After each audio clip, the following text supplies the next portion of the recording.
of sit around and we come up with an idea and like something we want to say, something we want to do, and we'll work out whatever, and then we'll all put in our 2 cents. We'll be like, maybe that womp should have been more like a whap, and then he'll be like, yeah, you just do this, and like do whatever. And then like we'll put in like our 2 cents of what we think we should change, and like we'll go super far and be like, nah, that all sucked, and then go back and then like restart it all. That's kind of the process. The best way to describe it, I think, would be I'm the Millennium Falcon, that's my Chewie, and that's my Han Solo. The Millennium Falcon wouldn't go anywhere. We'd drive you? We wouldn't go anywhere if it wasn't for these guys. So it's like, it's a whole... It was Pow music. I was a singer when I was like 9 years old. Okay. So yeah, so like I knew all of that stuff. I was like 9 till like I was 15, I think. So like 6 years I was a drummer. And like we traveled Canada and stuff. It was really cool. And then like electronic dance music didn't come into my life until I was like well in my 20s. Like we were all with DJs in our own right before Tribe Called Red, and even after Tribe Called Red started, it was like it was a party. It was based around the electric Pow Wow party in Ottawa. But when we started that, we weren't making Pow Wow Step. That came after. That came a couple of years into doing the party. So I mean, at first we were just playing hip hop, dance hall, electronic music at our parties. And as a reaction to the support from our community at our parties, we started remixing Pow Wow stuff. So that definitely grew out of us as DJs and the party, the success of the party. I was an urban aboriginal kid, so I grew up on the reserve. I was a huge hip hop guy. My older brother was a DJ, so I just grew up listening to hip hop first, but I always knew my roots, my culture. I just never knew, the extent that it could go to the way the first time I seen it at the Electric Pow Wow. So the first time, it was a huge eye-opener the first time I went to the Electric Pow Wow and seeing these guys do what they do.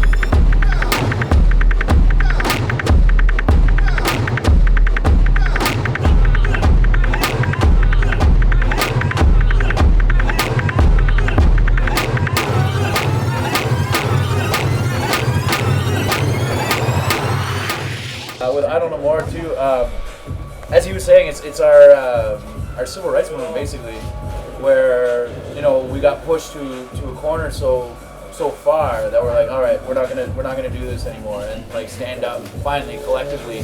And with like what he said, with the advent of like of Twitter and cell phones and Facebook, it got really easy to organize really quickly. So you can put together one of those round dance flash mobs in 40 minutes, and like we were never able to have that access to organize since colonization, like for like 500 years. Like it was illegal for us to gather in groups of more than 5, something like that.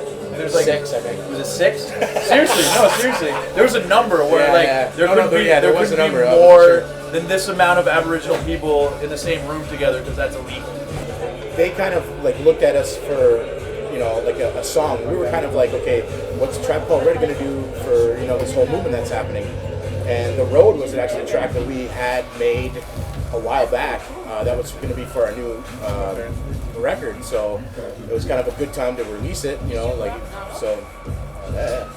We're giving it it's like we're exposing urban Aboriginal culture. It's something that's there, something that's happening, and we're just here to show you it. Really kind of, I don't know, giving a bigger voice to what's already happening. Yeah, urban Aboriginals never really had a soundtrack before. They never had something, right? So there's powwow music or like, nothing that was necessarily positive either. Like there was a lot of like urban Aboriginal music, like blues, hip hop, and like country music that came out of like urban settings.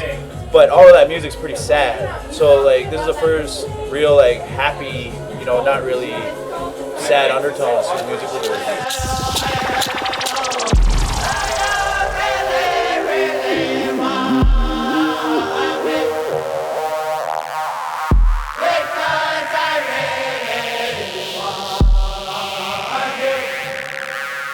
What would you say to Stephen Harper right now? Grow the fuck up. Do something. Air horn. Open your eyes. Open your eyes, man. Yeah, for sure. There's so much more going on right now, and you need to open your eyes and take a look what's actually happening. And you can learn. You know what? He can actually learn a lot from what's happening right now, but he just won't. All right, message to Harper. You can eat beep beep beep beep my eat beep beep and eat my eat beep beep. All right, Thank you so much. Yeah, that's it. Thanks great, a lot, man. for